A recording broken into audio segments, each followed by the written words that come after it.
صلوات پڑھیے مل جل کے محمد و آل محمد پر۔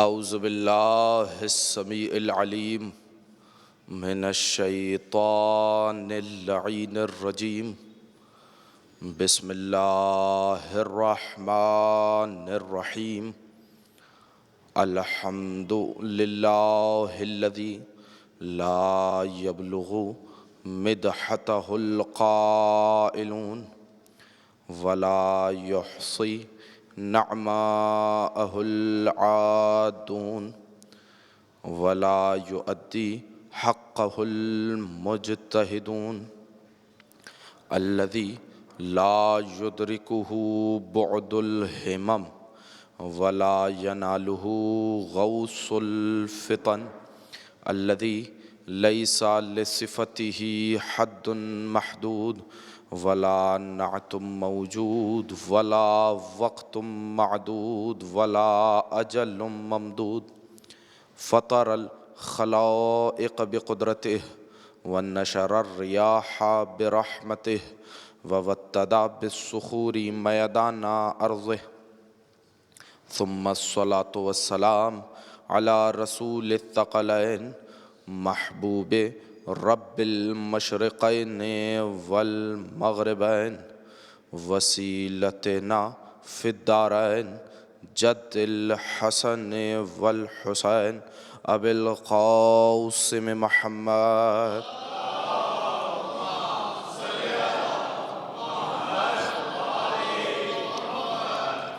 وأهل بيته الطيبين الطاهرين المعصومين المنتجبين المنتخبين المظلومين لا سيما بقية الله في الأرضين ولعنة الدائمة الباقية المستمرة على أعدائهم أجمعين من يوم عداوتهم إلى قيام يوم الدين أما بعد فقد قال الله تبارك وتعالى في كلامه المجيد وفرقانه الحميد وقوله الحق بسم الله الرحمن الرحيم قل لا أسألكم عليه أجرا إلا المودة في القربى الصلوات۔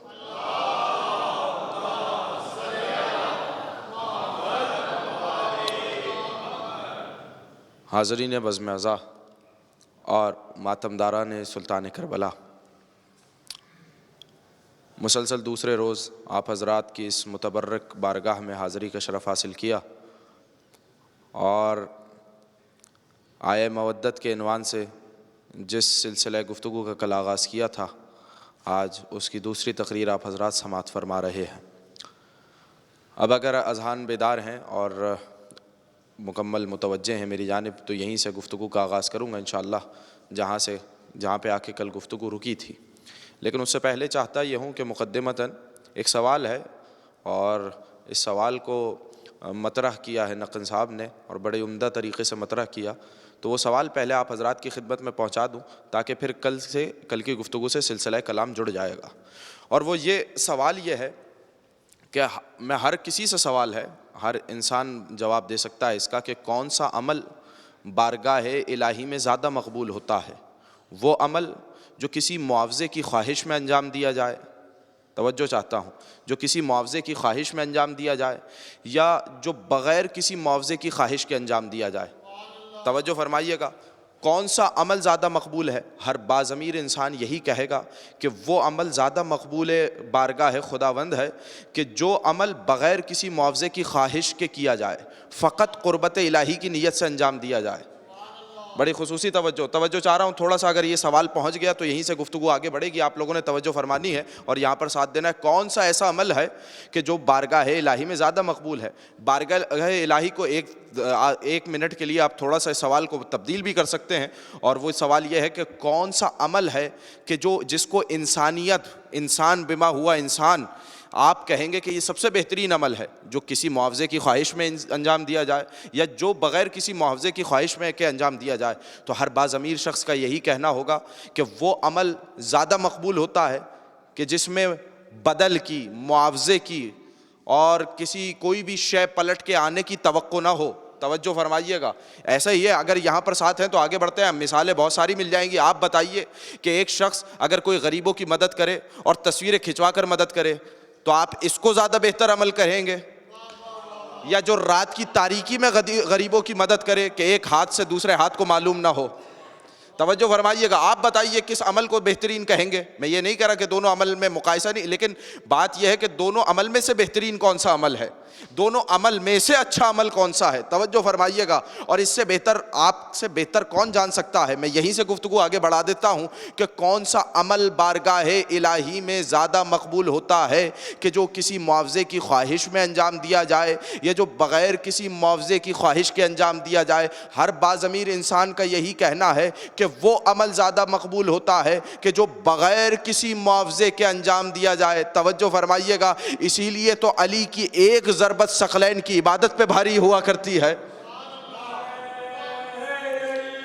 یا تو اب سوال یہ ہے، تاکہ گفتگو جڑ جائے کل کی گفتگو سے، کہ آیت یہ کیا کہہ رہی ہے؟ آئے مودت کہ حبیب ان سے کہہ دو میں اس تبلیغ رسالت کا تم سے کوئی معاوضہ نہیں چاہتا سوائے یہ کہ میرے قربا سے محبت کرو، میرے قربا سے مودت کرو. بڑی خصوصی توجہ. تو نبی نے تبلیغ رسالت کا معاوضہ مانگا. بڑی خصوصی توجہ چاہ رہا ہوں تاکہ یہ سوال پیدا ہو جائے آپ کے ذہنوں میں. لیکن اگر آپ قرآن کا مطالعہ کریں تو آپ کو کم از کم 5 انبیاء ایسے ملیں گے کہ جنہوں نے اپنی قوم سے خطاب کر کے کہا. حضرت نوح نے کہا، حضرت ہود نے کہا، حضرت صالح نے کہا، حضرت شعیب نے کہا، حضرت لوط نے کہا. یہ 5 انبیاء نے اپنی اپنی قوم سے خطاب کر کے کیا کہا کہ ما اسألکم علیہ من اجر ان اجریہ الا علی رب العالمین. اے میری قوم، میں تم سے کوئی معاوضہ نہیں مانگتا، میرا معاوضہ تو میرا پروردگار دے گا. بڑی خصوصی توجہ. تو وہ انبیاء کہ ان میں سے بعض رسول بھی نہیں، بعض اولی العزم بھی نہیں، بعض صاحب کتاب نہیں، بعض صاحب شریعت نہیں، یہ انبیاء کے کہہ رہے ہیں کہ میں تم لوگوں سے، اے میری امتوں، اے میری امت، میں تم لوگوں سے معاوضہ نہیں مانگتا، میرا معاوضہ تو میرا پروردگار دے گا. تو یہ انبیاء ہیں. تو یہ بتائیے جب ان انبیاء کا کردار ایسا ہے تو خاتم النبیین کا کردار کیسا ہونا چاہیے؟ بڑی خصوصی توجہ. ایک نتیجہ دینا ہے. اللہ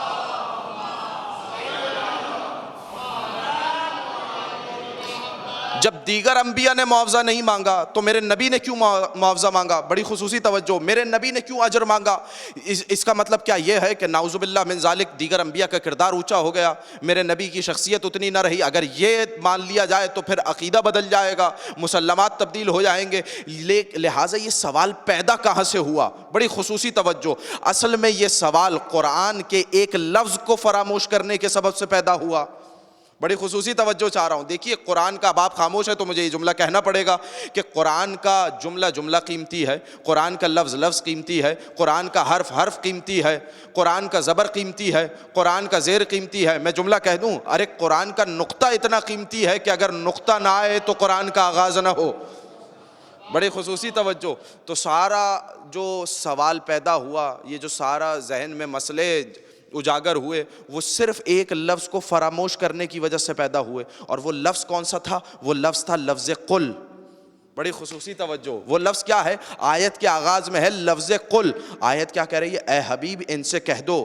اس کا مطلب یہ ہے کہ جنہوں نے لفظ قل کو فراموش کیا انہیں اپنے عقائد کی قل خوانی کر لینی چاہیے. بڑی خصوصی توجہ. نہیں، ابھی تک بہت سے لوگ حیران ہیں، میں دیکھ رہے ہیں، میں جواب دیتا ہوں اس سے واضح کر کے، لیکن تھوڑا سا اپنی سماعتوں کو بیدار کریے گا تاکہ یہ جواب آپ کی خدمت میں ہدیہ کروں. اس کا مطلب کیا ہوا؟ اس کا مطلب یہ ہے کہ میرے نبی خاتم النبیین ہے، میرے نبی بھی دیگر انبیاء کی طرح آئے. جس طرح دیگر انبیاء نے اپنی امتوں سے خطاب کر کے کہا تھا کہ ما اسألکم علیہ من اجر ان اجریہ الا علی رب العالمین، میرا نبی بھی اسی طریقے سے آیا، اسی طریقے سے خطاب کر کے کہا کہ لا اسألکم علیہ. لیکن فرق کہاں پر آیا؟ ادھر اللہ آیا، ادھر معنی بدل گئے. بڑی خصوصی توجہ. ادھر اللہ آیا، ادھر معنی بدل گئے. اللہ کے بعد اللہ کرتا کیا ہے؟ اگر منفی کے بعد آئے تو جملے کو مثبت میں بدل دیتا ہے. بڑی خصوصی توجہ. عموم میں شگاف پیدا کر دیتا ہے، یعنی استثناء کے لیے آتا ہے، ایکسیپشن کے لیے آتا ہے. آپ کیا کہتے ہیں؟ لا الہ الا اللہ، کوئی معبود نہیں. ابھی تک یہ تو دہریوں کا کلمہ ہے، لیکن ادھر اللہ آیا، نہیں، معبود ہے. اور وہ کون ہے؟ وہ ذات واجب الوجود ہے، وہ اللہ ہے. اچھا، وما ارسلناک الا رحمۃ للعالمین، اے حبیب ہم نے آپ کو بھیجا ہی نہیں بڑی خصوصی توجہ، ہم نے آپ کو بھیجا ہی نہیں، رسالت کا انکار ہو رہا ہے. الا رحمت للعالمین، اللہ نے آ کے کیا کہا؟ نہیں، بھیجا بھی ہے اور رحمت بنا کے بھیجا ہے. بڑی خصوصی توجہ. اور اسی طریقے سے ایک اور اللہ اگر واضح ہو جائے تاکہ یہ بات آگے سمجھ میں آ جائے گی، ایک اور اللہ دکھاؤں. احد کا چھلکتا ہوا میدان ہے، جب علی کی تلوار ٹوٹی ہے، نبی نے دست دعا بلند کی، ادھر نبی نے دعا کی ہے، ادھر جبریل ذوالفقار لے کر نازل ہوئے، مگر آپ کی طرح خاموش نہیں آئے، علی کا قصیدہ پڑھتے ہوئے آئے: لا فتح الا علی، لا سیف الا ذوالفقار.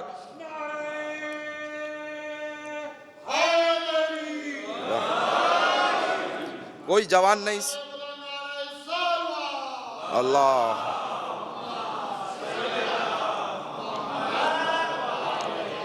بھائی دیکھیں، میرے نبی ہیں خاتم الانبیاء، سب کی طرح کردار سب سے اونچا ہونا چاہیے. دیگر انبیاء نے جب اجر نہیں مانگا، معاوضہ نہیں مانگا، تو میرے نبی نے کیوں مانگا؟ میں یہی تو بتانا چاہ رہا ہوں. اللہ نے آ کے کیا کیا؟ بالکل خطاب اسی طریقے سے ہے: لا اسألکم علیہ من اجر. لیکن میرے نبی نے کیا کہا؟ الا المودۃ فی القربی. اب اللہ کے بعد اجر ہے، اور وہ اجر کیا ہے؟ اہل بیت کی محبت ہے. تو دیگر انبیاء نے نہیں مانگا، میرے نبی نے کیوں مانگا؟ میں یہی تو بتانا چاہتا ہوں کہ میرے نبی نے کب مانگا. بڑی خصوصی توجہ. اللہ نے کہا: قل، اے حبیب ان سے مانگ. بڑی خصوصی توجہ. اس کا مطلب یہ ہے کہ اب اہل بیت کی محبت کو رسول نہیں مانگ رہے، اللہ طلب کر رہا ہے.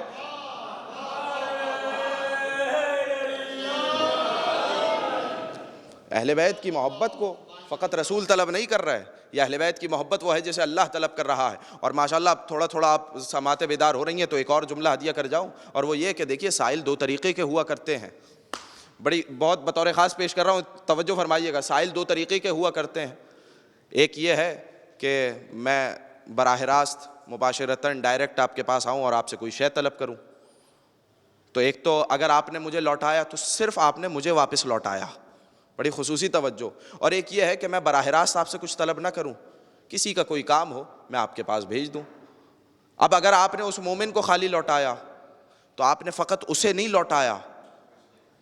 بڑی خصوصی توجہ، تھوڑا سا بولیے گا میرے ساتھ. آپ نے اب اسے نہیں لوٹایا بلکہ مجھے بھی واپس کیا ہے. بڑی خصوصی توجہ. اب اہل بیت کی محبت کو مانگا کس نے؟ اہل بیت کی محبت کو مانگا ہے رسول نے. رسول کو مانگنے کے لیے کس نے کہا؟ اب رسول سے مانگنے کے لیے کہا اللہ نے. تو رسول نے اللہ کے حکم سے اپنی امت سے اہل بیت کی محبت کو مانگا. اس کا مطلب یہ ہے کہ اب اگر کوئی اہل بیت سے محبت نہیں کرے گا تو اس کے دروازے سے مصطفیٰ بھی خالی چلے جائیں گے، اللہ بھی خالی چلا جائے گا.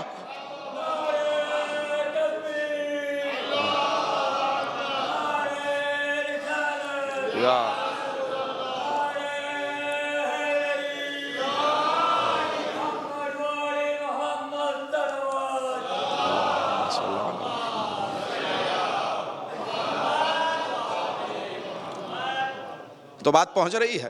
تو اب طلب کس نے کیا؟ اللہ نے طلب کیا. اب دیکھیے لفظ اجر، اب میں نے واضح کر دیا اس لفظ اجر کو. اب جب لفظ اجر میں کوئی تبدیلی نہیں ہے، بڑی خصوصی توجہ، نہ لفظ سوال میں کوئی تبدیلی ہے. قل لا اسألکم علیہ اجرا الا المودۃ فی القربی. مودت کے معنی بھی بالکل واضح ہیں. تو اب لوگوں نے کیا کہا کہ قربہ کے معنی میں تبدیلی کی جائے. اگر کل کی گفتگو اذہان عالیہ میں موجود ہو تو کل گفتگو یہاں پر تمام ہوئی تھی کہ جو قرابت کا معنی ہے، لغت نے نص قائم کی اس بات پر کہ قربہ قرابت کے معنی میں ہے. کیا مطلب؟ قربہ ہے رشتہ داری کے معنی میں. لیکن میں نے 3 آیتیں کل پڑھی تھی، اگر ذہن نشین ہو، کہ اللہ نے تو اپنے حبیب کی رشتہ داری کا انکار کیا ہے. وما محمد الا رسول ولا تجلوا دعاء الرسول بینکم کدعاء بعضکم بعضا. تو ایک جملے میں اگر جواب دے کے آگے بڑھ جاؤں، یہیں سے گفتگو کو آگے بڑھا دوں گا، تو وہ جواب یہ ہے کہ دیکھیے محمد کی رشتہ داری کا انکار ہوا ہے، رسالت کی رشتہ داری کا انکار نہیں ہوا. بڑی خصوصی توجہ. تھوڑا سا بولیے گا میرے ساتھ، ذہن کو بیدار کریے گا تاکہ یہ بات پہنچا دوں. کیا مطلب ہے اس کا؟ کون ہیں جو اہل بیت کے رشتے، کون ہیں جو رسول خدا کے رشتہ دار ہیں جن کی محبت مانگی جا رہی ہے؟ توجہ فرمائیے گا. کون ہے رسول کے اہل بیت؟ تو میں نہیں بتاؤں گا، حضرت جابر نے بتایا. اور کیسے بتایا؟ بڑی خصوصی توجہ. حدیث قصہ سب آپ تلاوت فرماتے رہتے ہیں. ہر حدیث قصہ میں ہے کیا؟ میں حدیث قصہ مکمل اس کے گوشے عرض نہیں کروں گا، صرف 2-3 جملے اگر آپ سماعت فرما لیں گے جو میرے موضوع سے. اللہم صلی علی محمد وعلی محمد محمد وعلی محمد وعلی. جو میرے موضوع سے قریب ہیں کہ ایک مرتبہ رسول خدا تشریف لائے اور کہنے لگے اے فاطمہ میں اپنے بدن میں ضعف محسوس کر رہا ہوں، مجھے ذرا اپنی یمنی چادر لا کر اڑا دو۔ دیکھیے گوشے بہت ہیں، اگر میں رکوں گا حدیث قصہ پہ تو گفتگو آگے بڑھتی چلی جائے گی، لیکن یہاں پر میرے رسول نے کیا کہا؟ میں اپنے بدن میں ضعف محسوس کر رہا ہوں، یہ نہیں کہا میں اپنے جسم میں ضعف محسوس کر رہا ہوں۔ بڑی خصوصی توجہ، دیکھیے بدن اور ہے جسم اور ہے، بدن میں سر شامل نہیں ہوتا، جسم سر کے بال سے لے کر پیر کے ناخن تک یہ جسم ہے، اور بدن کیا ہے؟ سر کو علیحدہ کیجئے اور اس کے علاوہ جتنا حصہ ہے یہ سب بدن میں شمار ہے۔ رسول نے کیا کہا؟ میں اپنے بدن میں ضعف محسوس کر رہا ہوں، اس لیے کہ اگر رسول کہہ دیتے میں اپنے جسم میں ضعف محسوس کر رہا ہوں تو جسم میں سر بھی شامل ہے، تو آنے والا مورخ لکھتا کہ نعوذ باللہ میرے رسول کو سر میں تکلیف ہوا کرتی تھی، بخار ہوا کرتا تھا، اور جس کے ذہن بیمار ہو وہ رسول نہیں ہوا کرتا۔ بڑی خصوصی توجہ، جس کا ذہن بیمار ہو، تھوڑا سا بولیے گا، جس کا ذہن بیمار ہو وہ رسول نہیں ہوا کرتا۔ کیا یمنی چادر لے کر آؤ، چادر آئی، چادر اوڑھی۔ بڑی خصوصی توجہ، اس میں بھی ایک گوشہ ہے، اور وہ یہ کہ رسول کون ہے؟ بڑی خصوصی توجہ، طبیب کے پاس نہیں گئے، جناب زہرا کے پاس آئے۔ ارے بڑی خصوصی توجہ، تھوڑا سا بولیے گا، کسی طبیب کے پاس کائنات کا رسول نہیں گیا۔ دیکھیے ساری کائنات مل کے کس کے دروازے پہ جاتی ہے؟ کون ہے اس کائنات کا سب سے بڑا وسیلہ؟ کس کے وسیلے سے آدم کی توبہ قبول ہوئی؟ کس کے وسیلے سے نوح کی کشتی کوہ جودی پر آئی؟ کس کے وسیلے سے ابراہیم کی آگ گلزار ہوئی؟ کس کا وسیلہ تھا کہ اسماعیل کے گلے پر چلتے ہوئے خنجر کو ابدی حیات کے دھارے میں تبدیل کیا گیا؟ کون تھا؟ کس کا وسیلہ تھا کہ حضرت یوسف کی کنویں میں امداد پہنچی؟ کس کا وسیلہ تھا کہ حضرت موسیٰ نے دریا پار کیا؟ کس کا وسیلہ تھا کہ حضرت عیسیٰ کو آسمان پر بلا لیا گیا؟ میں اب جملہ کہہ دوں کہ پوری کائنات مل کر جس کو وسیلہ تلاش کرے اسے میرا نبی کہا جاتا ہے، اور میرا نبی جس کو وسیلہ بنائے اسے فاطمہ زہرا کہا جاتا۔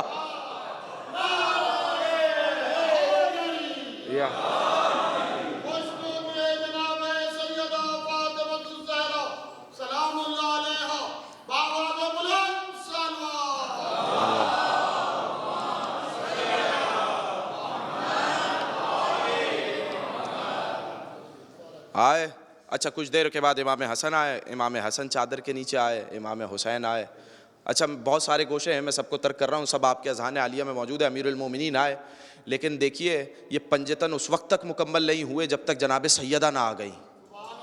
بڑی خصوصی توجہ، جب تک جناب سیدہ نہیں آ گئی، اور جب جناب سیدہ آئیں تو اب آسمان کے فرشتے بھی نہ پہچانے، یا رب ومن تحت الکسا، چادر کے نیچے کون ہے؟ بڑی خصوصی توجہ، اگر بیدار ہوں تو جملہ کہوں، میں کہوں کیا جبریل کیا پہچانے نہیں؟ کبھی چکی چلانے جاتے ہو، کبھی جھولا جھلانے جاتے ہو۔ بڑی خصوصی توجہ، دیکھیے یہ میری خطابت نہیں ہے، یہ میں نے روایات کو آپ کو ایک جملے میں بیان کر دیا ہے، اگر آپ کہیں گے تو میں کھول کے بیان کر دیتا ہوں۔ حضرت ام ایمن فرماتی ہیں کہ میں ایک روز خانہ جناب زہرا میں آئی تو میں نے کیا دیکھا کہ حضرت زہرا محو خواب ہیں، اور کیا دیکھتی ہوں کہ چکی بھی چل رہی ہے، جھولا بھی جھول رہا ہے۔ ایک مرتبہ دوڑی گئی رسول خدا کی خدمت میں کہ یا رسول اللہ، میں نے آج عجیب منظر دیکھا کہ حضرت زہرا کے گھر میں چکی بھی خود چل رہی ہے، جھولا بھی خود جھول رہا ہے۔ تو ایک مرتبہ رسول نے مسکرا کے کہا کہ جب میری بیٹی فاطمہ پر تھکن طاری ہوئی تو اللہ نے یہ چاہا کہ میری کنیز خاص کچھ دیر کے لیے آرام کر لے، تو اللہ نے دو فرشتوں کو زمین پہ بھیجا کہ جاؤ جبریل تم جھولا جھلاؤ، جاؤ میکائیل تم چکی چلاؤ۔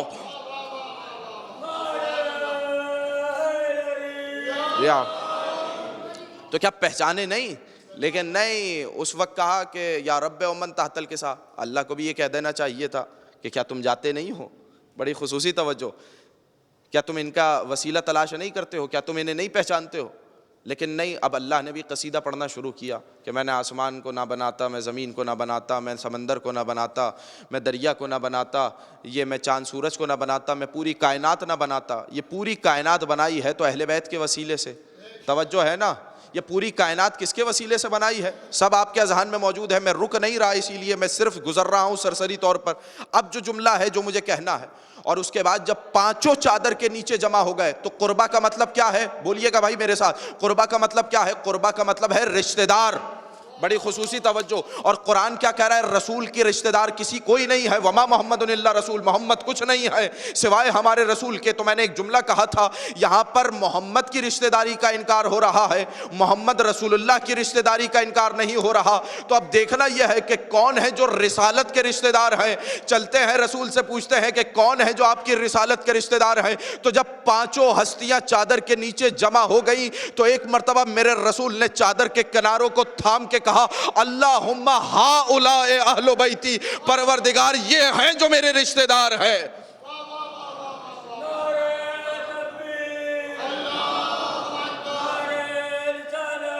یا رسول اللہ.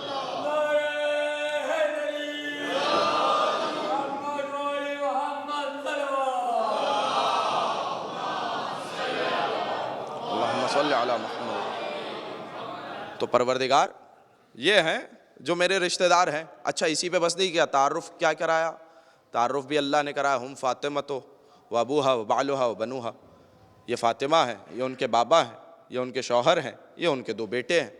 توجہ فرمائیے گا. میں آپ سے پوچھتا ہوں، یہاں پہ بزرگ چہرے بہت ہیں، بہتر جانتے ہیں. مجھ سے پوچھئے کہ دیکھیے گھر پر نیم پلیٹ کس کے نام کی لگتی ہے؟ مجھے بتائیے. گھر کے سربراہ کے نام کی لگتی ہے؟ بڑی خصوصی توجہ. یا گھر کے کسی عام فرد کے نام کی لگتی ہے؟ 2 ہی اسباب ہوتے ہیں، یا تو نیم پلیٹ اس کے نام کی لگتی ہے جو گھر کا سربراہ ہو، یا اس کے نام کی لگتی ہے جو زیادہ معروف ہو. توجہ فرمائیے گا، تھوڑا بولیے گا میرے ساتھ. ہم فاطمہ و ابوہا و بعلہا و بنوہا، یہ فاطمہ ہے، یہ ان کے بابا ہیں، یہ ان کے شوہر ہیں، یہ ان کے 2 بچے ہیں. اچھا بابا کون ہے؟ خاتم النبیین. بابا کون ہے؟ رسولوں کے سردار. شوہر کون ہے؟ ولیوں کے سردار. بچے کون ہیں؟ جوانان جنت کے سردار. ارے میں نے جملہ کہا ہے، اگر تھوڑا سا بیدار ہو جائیں. بچے کون ہیں؟ جوانان جنت کے سردار. جو ان سارے سرداروں کی مرکز ہو اسے زہرا کہا جاتا ہے. بڑے خصوصی توجہ. اللہم صلی علی محمد. جو ان تمام سرداروں کی مرکز ہو. لیکن نام کیا ہے؟ ہم فاطمہ و ابوہا و بعلہا و بنوہا. اس میں راز کیا ہے؟ اس میں سر کیا ہے؟ دیکھیے ایک دفعہ رسول نے چادر کا حصار بھی کھینچ دیا، اور پھر ایک مرتبہ آسمان پہ فرشتوں نے بھی سوال کیا. یہ اتنا اہتمام جو ہو رہا ہے، یہ اہتمام کس کے لیے ہو رہا ہے؟ تعارف ہمیشہ گھر کے بڑے نام سے کیا جاتا ہے، سربراہ کے نام سے کروایا جاتا ہے. اے پروردگار عالم، یہ تو نے جناب سیدہ کو مرکز تعارف کیوں قرار دیا؟ رسول کا تعارف بھی جناب زہرا کے وسیلے سے کرا رہا ہے، امیر المومنین کا تعارف بھی جناب زہرا کے وسیلے سے کرا رہا ہے، امام حسن و حسین کا تعارف بھی جناب زہرا کے وسیلے سے قرار دے رہا ہے. کہ تمہیں نہیں معلوم آنے والے وقت کا مورخ لکھے گا کہ آیہ تطہیر میں فلاں بھی شامل ہے، فلاں بھی شامل ہے، رسول کے اہل بیت میں فلاں بھی شامل ہے، فلاں بھی شامل ہے. میں آج کے دن یہ مسئلہ ختم کیے دیتا ہوں کہ اب محمد کے رشتہ داروں کو اہل بیت نہیں کہا جاتا، فاطمہ کے رشتہ داروں کو اہل بیت کہا جاتا.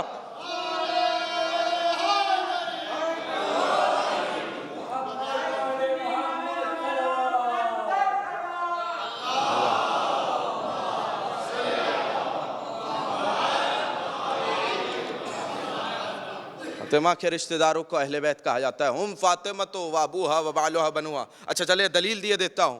اچھا یہ حدیث قصہ فقط ہماری کتابوں میں نہیں آئی، جا کر دیکھیے گا اس کے مختلف ٹکڑے بڑے بڑے اکابرین اہل سنت نے نقل کیے، بڑے بڑے اہل سنت علماء نے نقل کیے. بڑی خصوصی توجہ چاہ رہا ہوں. تو ایک ٹکڑا بیان کروں. حضرت ام سلمہ فرماتی ہیں کہ جب چادر کے نیچے 5 ہستیاں آ گئیں تو میں بھی آئی، اور میں نے کہا کہ یا رسول اللہ کیا اجازت ہے کہ میں بھی چادر کے نیچے آ جاؤں؟ بڑی خصوصی توجہ. رضی اللہ تعالی عنہا، میری جان قربان، خدا کی قسم جملہ کہوں، حضرت ام سلمہ اپنے قد میں اضافے کے لیے نہیں آئی تھی. بڑی خصوصی توجہ، بتانے کے لیے آئی تھی کہ اہل بیت میں داخل کون کون ہے. بڑی خصوصی توجہ چاہ رہا ہوں، سارے اگر متوجہ ہو جائیں. دیکھیے کسی اور نے اہل بیت ہونے کا دعویٰ نہیں کیا سوائے پنجتن کے. کسی اور نے اہل بیت ہونے کا کبھی دعویٰ نہیں کیا سوائے پنجتن کے، اس لیے حضرت ام سلمہ قریب آئیں اور کہا یا رسول اللہ کیا اجازت ہے کہ میں بھی چادر کے نیچے آ جاؤں؟ توجہ فرمائیے گا، ایک ایک بندے کی توجہ چاہ رہا ہوں، یا رسول اللہ کیا اجازت ہے کہ میں بھی چادر کے نیچے آ جاؤں؟ تو رسول نے کیا کہا؟ تم خیر پر ہو، انکی علی خیر، تم خیر پر ہو، مگر چادر میں نہیں آ سکتی۔ حضرت ام سلمہ آئیں، حضرت ام سلمہ کے سوال نے اور رسول خدا کے جواب نے کم از کم مل کر آپس میں فیصلہ کر کے بتا دیا کہ اہل خیر ہونا اور بات ہے، اہل بیت ہونا اور بات ہے۔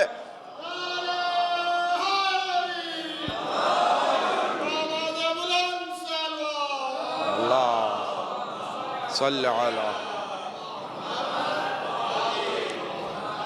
اہل خیر ہونا اور بات ہے، اہل بیت ہونا اور بات ہے۔ تو اب اہل بیت کون ہے کہ جب چادر کے نیچے سب آ گئے تو کہا اللہم ہؤلاء اہل بیتی، یہی ہیں جو میرے اہل بیت ہیں۔ بڑی خصوصی توجہ۔ اچھا آپ کوئی کہے صاحب قرآن سے دکھائیے کہ اہل بیت کون ہے، توجہ ہے؟ قرآن سے بتائیے کہ رسول کے رشتہ دار کون ہیں۔ چلیے قرآن سے دکھا دیتے ہیں۔ اب آیت کیا ہے؟ یہ ہے ایک شب پہلے کا واقعہ، اگلے روز کا دن ہے مباہلے کا روز۔ بڑی خصوصی توجہ، نہیں تھوڑا سا ذرا بیدار ہوئیے گا۔ اب پتہ چلا رسول کو ذوف کس شے کا تھا۔ بڑی خصوصی توجہ، رسول کو ذوف کس شے کا تھا؟ ایک روز قبل ہے حدیث کسا کا نزول اور ایک روز بعد ہے روز مباہلہ، اور اب روز مباہلہ کے لیے آیت پہلے ہی آ چکی ہے، اگر توجہ فرمایا، ورنہ میں گفتگو کو یہیں پہ سمیٹ دیتا ہوں۔ تھوڑا سا اگر ذہنوں کو بیدار کریے تو میں بتاؤں قرآن میں رسول کے رشتہ دار کون کون ہیں۔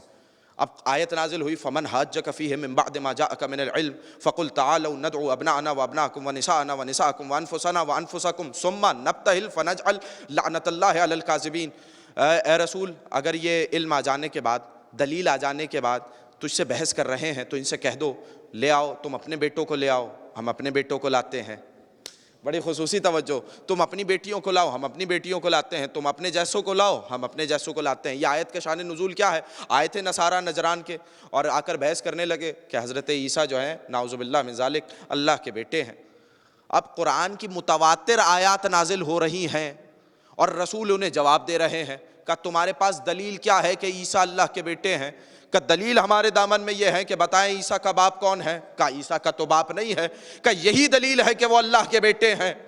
بڑی خصوصی توجہ، اس لیے کہ ان کا کوئی باپ نہیں تو رسول نے فوراً پلٹ کے جواب دیا کہ اچھا اگر ان کا باپ نہیں ہے تو وہ اللہ کے بیٹے ہیں تو اس وجہ سے تو آدم کو اللہ کا بیٹا ہونا چاہیے، اس لیے کہ آدم کا نہ باپ ہے نہ ماں ہے۔ بڑی خصوصی توجہ، یہ جواب دے رہے ہیں رسول، مگر میں آپ سے پوچھتا ہوں آپ بتائیے، جتنا آپ کا مطالعہ ہے دل پر ہاتھ رکھ کے بتائیے کیا مانے نصارہ؟ رسول نے دندان شکن جوابات دیے، قرآن کی آیات نازل ہوتی رہی مگر نصارہ نہ مانے۔ کیا آیت آئی کہ اے رسول ان سے کہہ دو لے آؤ، تم اپنے بیٹوں کو لاؤ، ہم اپنے بیٹوں کو لائیں گے، تم اپنی عورتوں کو لاؤ، ہم اپنی عورتوں کو لائیں گے، تم اپنے جیسوں کو لاؤ، ہم اپنے جیسوں کو لائیں گے، آؤ میدان مباہلہ میں مباہلہ کرتے ہیں، جھوٹوں پر اللہ کی لعنت نازل ہو۔ تو اب بتاؤ کہ مانے کب نصارہ نجران؟ جب تک قرآن کی آیات نازل ہوتی رہی نصارہ نہیں مانے، لیکن جب رسول اہل بیت کا ہاتھ پکڑ کر میدان مباہلہ میں لے کر آئے فوراً نصارہ مان گئے۔ اس کا مطلب یہ ہے کہ جو قرآن رسول کے لیے کافی نہ ہوا وہ امت کے لیے کہاں سے کافی ہوگا؟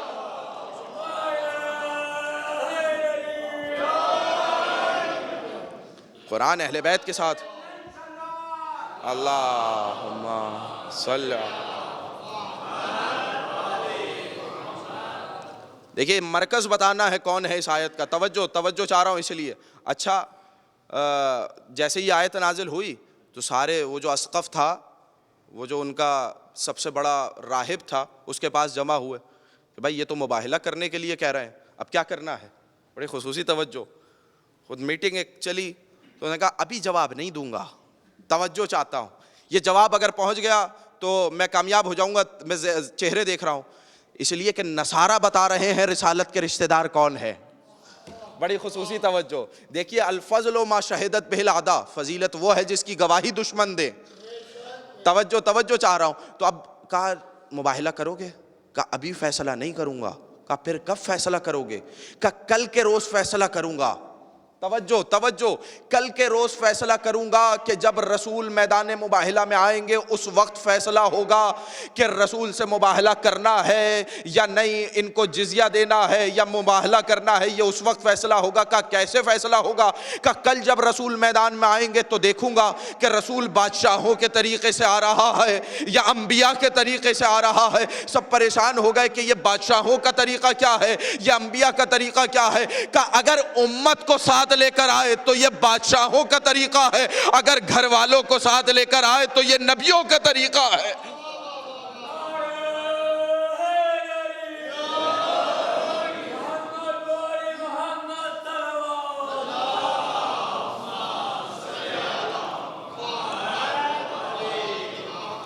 کل فیصلہ کروں گا میدان مباہلہ میں کہ رسول ساتھ لے کر کس کو آ رہے ہیں۔ بس 2 جملے اور سماعت کر لیجئے، میں اپنی گفتگو کو سمیٹ دیتا ہوں یہاں پر، کہ کل فیصلہ ہوگا کہ رسول میدان مباہلہ میں لے کر کس کو آ رہے ہیں، امت کو لے کر آ رہے ہیں یا اپنے گھر والوں کو لے کر آ رہے ہیں۔ اچھا، اب آیت نے کیا کہا؟ تم اپنے بیٹوں کو لاؤ، ہم اپنے بیٹوں کو لائیں گے۔ توجہ فرمائیے گا، ابناءنا و ابناءکم و نساءنا و نساءکم، تم اپنے بیٹوں کو لاؤ، ہم اپنے بیٹوں کو لائیں گے۔ تو بیٹوں کی جگہ پر کس کو لے کر گئے؟ حسن و حسین کو۔ اور دیکھیے ترتیب بھی عجیب رکھی، حسن کی انگلی تھامی، حسین کو آغوش میں لیا۔ بڑی خصوصی توجہ۔ میں کہوں یا رسول اللہ، میں ایک جملہ کہہ دیتا ہوں تاکہ صاحبان معرفت افراد تشریف فرما ہے، تاکہ بطور تفرق اپنے ساتھ لے جائیں اس جملے کو۔ دیکھیے بچوں کو یا تو جنگ میں لے جایا نہیں جاتا، بڑی خصوصی توجہ۔ میں آپ سے پوچھتا ہوں، آپ سے سوال کرتا ہوں، اگر کوئی جنگ ہو، کہیں عذاب آنا ہو، کہیں کوئی قدرتی آفت کا معلوم ہو جائے آپ کو، تو کیا آپ بچوں کو ساتھ لے کر جائیں گے؟ توجہ چاہ رہا ہوں، یا تو آپ بچوں کو ساتھ لے کر نہیں جائیں گے، یا اگر بچوں کو ساتھ لے کر جائیں تو کیا آگے آگے رکھیں گے؟ بڑی خصوصی توجہ۔ تو قافلے میں سب سے پیچھے رکھا جائے گا کیا؟ خدا نخواستہ اگر کوئی مصیبت کا وقت آئے تو بچوں کو تو پیچھے رکھا جاتا ہے۔ توجہ ایسے ہی ہے نا؟ تو میں کہوں یا رسول اللہ، یہ حسن و حسین کو آگے کیوں رکھا؟ بڑی خصوصی توجہ۔ دیکھیے رسول نے بھی وہی ترتیب اختیار کی جو آیت قرآنی نے کی۔ اللہ اکبر، نہیں میں نے جملہ کہا ہے۔ دیکھیے آیت نے پہلے کہا ابناءنا و ابناءکم، پھر کہا نساءنا و نساءکم، پھر کہا انفسنا و انفسکم۔ رسول نے بھی سب سے پہلے ابنا کو رکھا، سب سے پہلے اپنے بیٹوں کو رکھا، پھر نساءنا کی جگہ خاتون جنت کو رکھا، پھر انفسنا کی جگہ پر کس کو رکھا؟ انفسنا کی جگہ پر امیر المومنین کو رکھا۔ تو اس کا مطلب یہ ہے کہ قرآن کو اگر آیتوں کی صورت میں دیکھا جائے تو قرآن بن جاتا ہے، اگر پیکر کی صورت میں دیکھا جائے تو میرا رسول بن جاتا ہے۔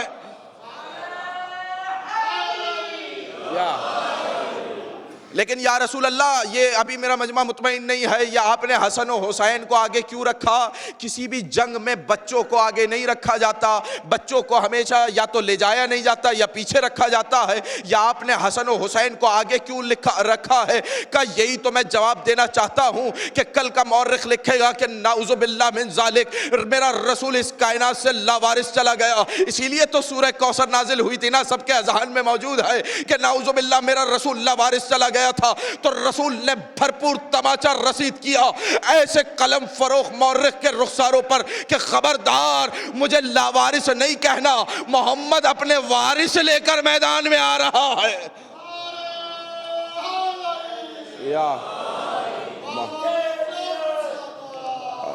اللہم صلی علی محمد وعلی محمد۔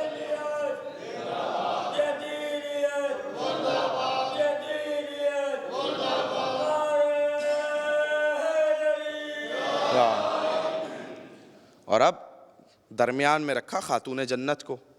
یہ پھر کبھی صحیح، اس کے بہت سارے گوشے ہیں، میں چھوڑے دیتا ہوں، بس یہ آخری جملہ سن لیجئے، وَنِسَاءَنَا وَنِسَاءَکُمْ، تو ہم اپنی عورتوں کو لاتے ہیں، تم اپنی عورتوں کو لاؤ۔ خاتون جنت کو لے کر گئے۔ اچھا درمیان میں رکھا، قافلے کی ترتیب کیسی ہے؟ اب آگے آگے رسول خدا، درمیان میں شہزادی کونین، اور آخر میں امیر المومنین۔ یہ قافلے کی ترتیب ہے۔ بڑی خصوصی توجہ، صاحبان معرفت کا مجمع ہے۔ میں آہستگی سے ایک جملہ کہہ دوں، شاید کہ تیرے دل میں اتر جائے میری بات، توجہ فرمائیے گا، یہ بطور خاص پیش کر رہا ہوں، یہ جملہ نہایت آہستگی سے کہوں گا۔ دیکھیں خاتون جنت ہیں درمیان میں، کس لیے؟ اس لیے کہ وسیلہ ہمیشہ درمیان میں ہوتا ہے۔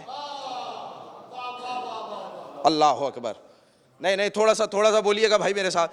وسیلہ ہمیشہ درمیان میں ہوتا ہے. میں نے ایک جملہ کہہ دیا, جا کر سوچئے گا اس جملے پر. میں اگر اس جملے کو پھیلانا چاہتا تو نہ جانے کتنی تقریروں میں پھیلا دیتا, لیکن میں کہنا یہ چاہتا ہوں کہ خاتون جنت ہیں درمیان میں, آگے ہیں رسول خدا, پیچھے ہیں امیر المومنین جناب زہرا ہیں درمیان میں, اور وسیلہ ہمیشہ درمیان میں ہوتا ہے. اس کا مطلب یہ ہے کہ اگر تمہیں اسلام لینا ہے تو زہرا کے دروازے پر آؤ, اگر ختم نبوت کی معرفت چاہتے ہو تو زہرا کے دروازے پر آؤ, اگر امیر المومنین کی ولایت کی معرفت چاہتے ہو تو زہرا کے دروازے پر آؤ.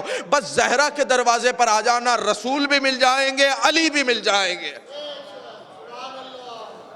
صلوات پڑھیے مل جل کے محمد و آل محمد.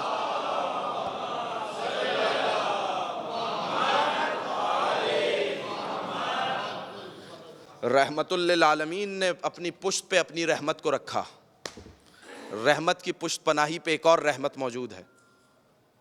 تو یہ ہیں جناب زہرا کہ جنہیں لے جایا جا رہا ہے. اچھا کرنا کیا ہے؟ اس لیے کہ یہ ہیں وہ صادقین.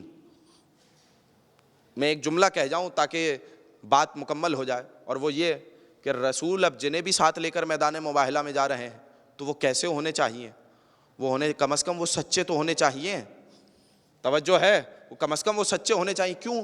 اس لیے کہ میدان مباہلہ ہے, یا تلوار کا وار تو چلے گا نہیں, یہاں ہوگی جھوٹوں پر لعنت.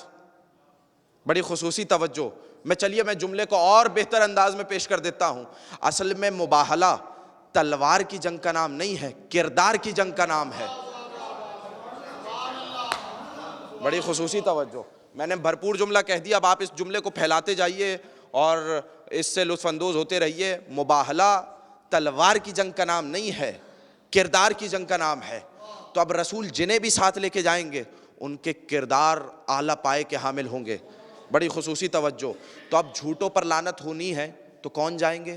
وہ جائیں گے جو سچے ہوں. تو جن کی گواہی قرآن نے دی ہو کہ یہ لوگ سچے ہیں, اس زہرا کو دربار میں کھڑے ہو کر کہنا پڑا, اعلموا انی فاطمہ, لوگوں پہچان لو میں فاطمہ ہوں.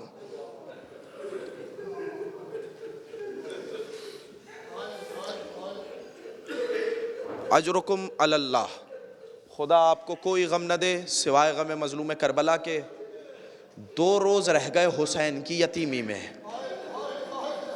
اجرکم علی اللہ. 2 روز رہ گئے زینب کی یتیمی میں.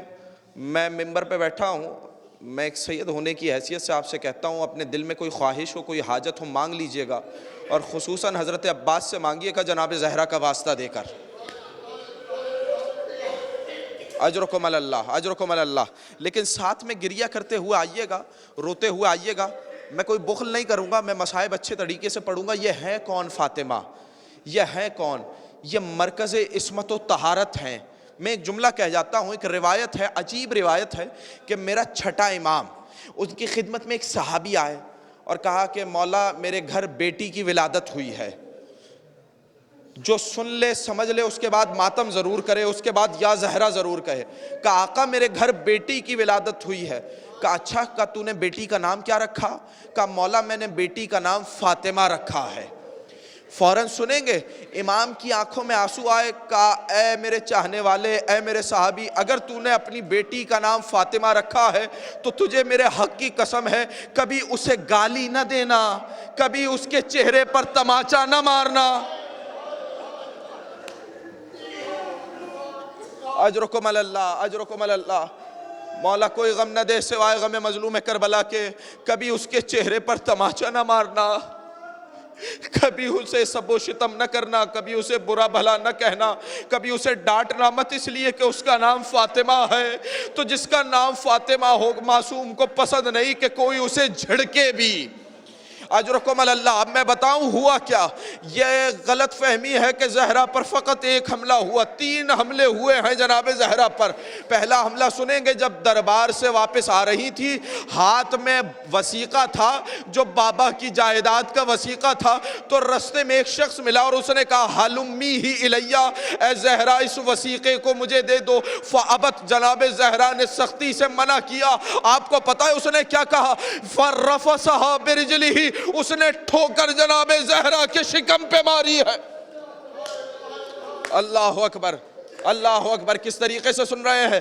فرفسہا برجلہ فکانت حاملتن بابن اسمہ المحسن. اس وقت جناب زہرا ان کے شکم میں محسن، جناب محسن موجود تھے. اسی پہ بس نہ کیا، میرا چھٹا امام کہتا ہے ثم لطمہا، اس زور سے جناب زہرا کے رخسار پہ تماچا مارا.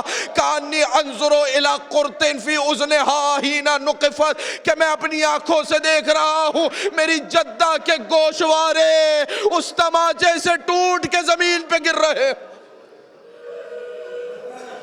اجرکم علی اللہ. جو حق ہے جناب زہرا پہ ماتم کرنے کا، اللہ جانے اگلے سال کس کو موقع ملے کس کو نہ موقع ملے. یہ جناب زہرا کے مصائب ہیں، کھل کے ماتم کیجئے. اجرکم علی اللہ. اسی پہ بس نہ ہوا، اسی پہ بس نہ کیا.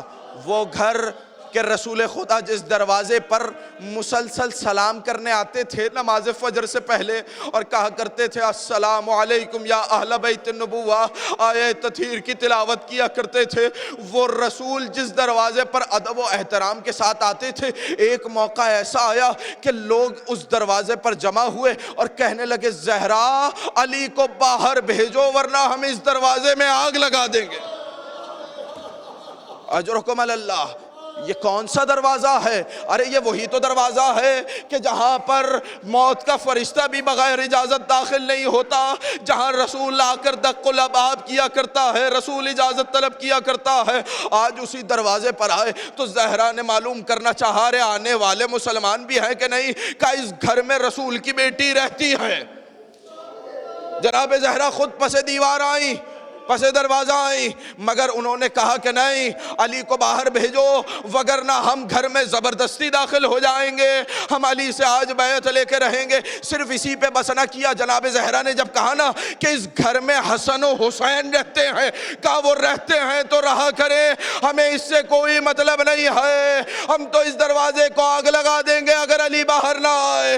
تو ایک مرتبہ زہرا ولایت کی محافظہ بنی، کہا نہیں قسم خدا کی میں علی کو باہر نہ بھیجوں گی. انہوں نے فقط کہا نہیں، دروازے پر لکڑیاں جمع کی گئی، دروازے پر آگ لگی. ارے لوگ دروازے کو دھکا دیتے تھے، اکیلی زہرا.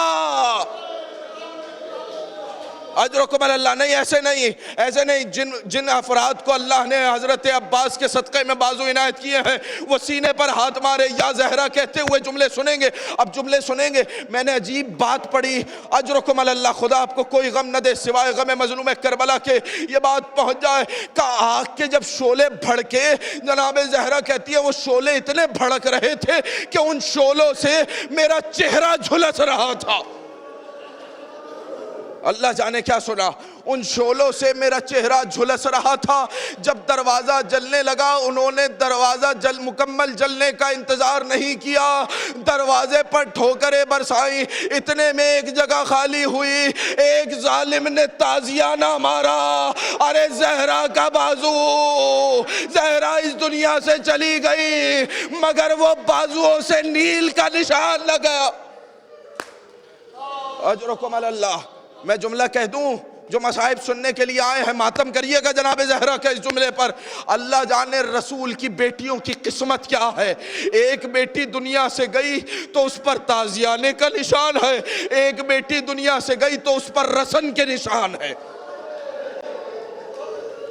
اجرکم علی اللہ. اجرکم علی اللہ. مولا آپ کو کوئی غم نہ دے سوائے غم مظلوم کربلا کے. لیکن جب تازیانہ مارا نا صرف اسی پہ بس نہ کیا، دروازہ مکمل جلنے کا انتظار نہیں کیا، دروازے پر ٹھوکریں ماری ہیں. جلتا ہوا دروازہ جناب زہرا کے اوپر آیا ہے. اس دروازے میں کیل لگی ہوئی تھی، لوہے کی میخ تھی جو آگ کی وجہ سے سرخ ہو گئی. ارے وہ کیل، ہائے جناب زہرا. اجرکم علی اللہ. اجرکم علی اللہ. گھر میں داخل ہوئے. میں چھوڑ دیتا ہوں، میں سارے جملے چھوڑتا ہوں، بس 2 جملے اور سن لیجئے اور مجھے اجازت دیجئے گا. علی کے گلے میں رسی باندھی گئی، علی کو گھسیٹ کے لے جانے لگے. اب جملہ سنیں گے آپ سنیں گے. آپ کے مشکل کشا مولا کے گلے میں رسی باندھ کے جب گزارنے جانے لگا نا، آپ لوگ اتنے غیرت مند ہیں، مجھے اتنا بتائیں امیر المومنین کتنے غیرت مند ہوں گے. اگر جملہ پہنچ جائے تو ماتم ضرور کریے گا. مجھے اتنا بتائیں علی کتنے غیرت مند ہوں گے.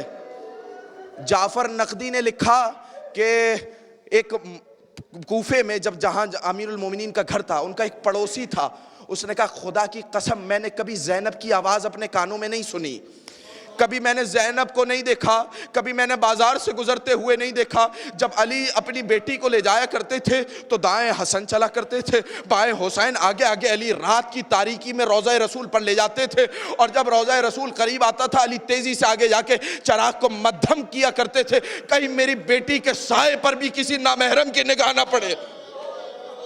یہ ہے علی کی غیرت۔ اب ہاتھ جوڑ کے میں آپ سے سوال کرتا ہوں، زہرا دروازے پہ زخمی پڑی ہے، علی کو گلے میں رسی باندھ کر گزارا جا رہا ہے۔ ایک مرتبہ صاحب کتاب نوائب الدہور لکھتے ہیں کہ جب جناب زہرا کو گرا ہوا دیکھا، ایک مرتبہ علی نے پوچھا کیا زہرا کو مارا گیا ہے؟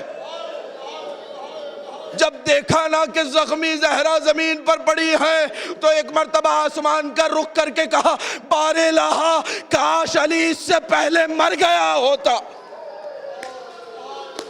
اجرکم اللہ، اجرکم اللہ۔ میں نے دو ہی امام دیکھے جنہوں نے اس طریقے سے جملے ادا کیے، یا علی نے جملے ادا کیے یا سجاد نے شام کے دربار کے بعد کہا کاش مجھے میری ماں نے پیدا ہی نہ کیا ہوتا۔ اجرکم اللہ۔ بس ختم کیا میں نے ختم کیا۔ مولا آپ کو کوئی غم نہ دے سوائے غم مظلوم کربلا کے۔ اس کے بعد ادھر علی کو رسی باندھ کے میں چھوڑ رہا ہوں، بیچ میں کیا ہوا، ادھر علی کو رسی گلے میں باندھ کر لے جانے لگا، ادھر زہرا کو ہوش آیا، کہا فضا علی کہاں ہے؟ کہا علی کو لے جایا گیا ہے۔ اتنے میں یہ سننا تھا، ارے جلتا ہوا دروازہ بھول گئی، اپنی زخمی پسلیاں بھول گئی، اپنے بیٹے محسن کی شہادت بھول گئی۔ ارے زخمی زہرا اٹھی، دربار میں آئی، کہا اگر علی کو نہ چھوڑا تو میں اپنے بال کو بکھرا لوں گی۔ مدینے میں زلزلہ آنے لگا۔ ارے جناب زہرا علی کو واپس لے گئی۔ میں ہاتھوں کو جوڑ کے کہوں اے میری بی بی، آپ واپس دربار سے علی کو واپس لے آئی، لیکن 70 قدم کے فاصلے سے ایک بہن دیکھتی رہی، کہتی رہی او نہ مار اسے، میری ماں نے چکیا پیس پیس کے۔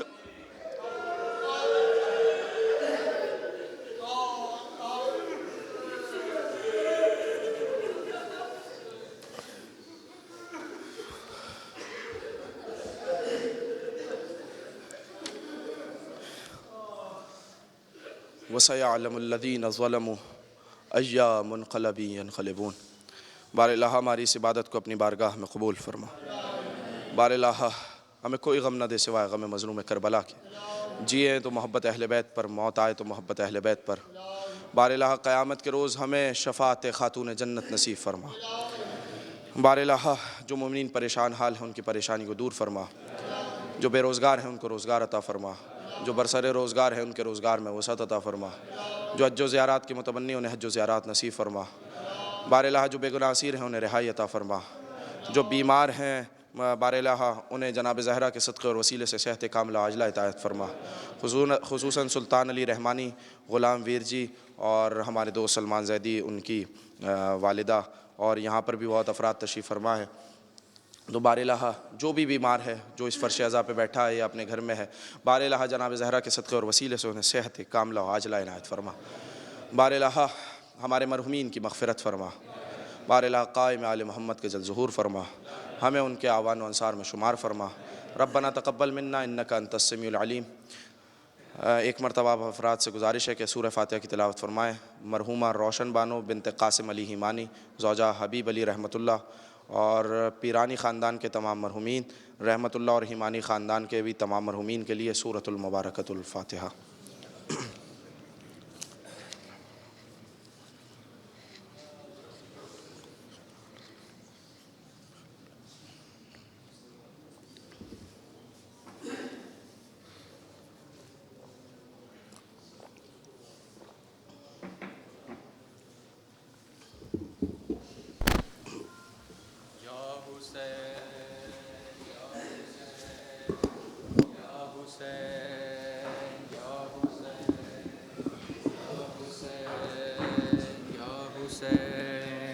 یا حسین یا حسین یا حسین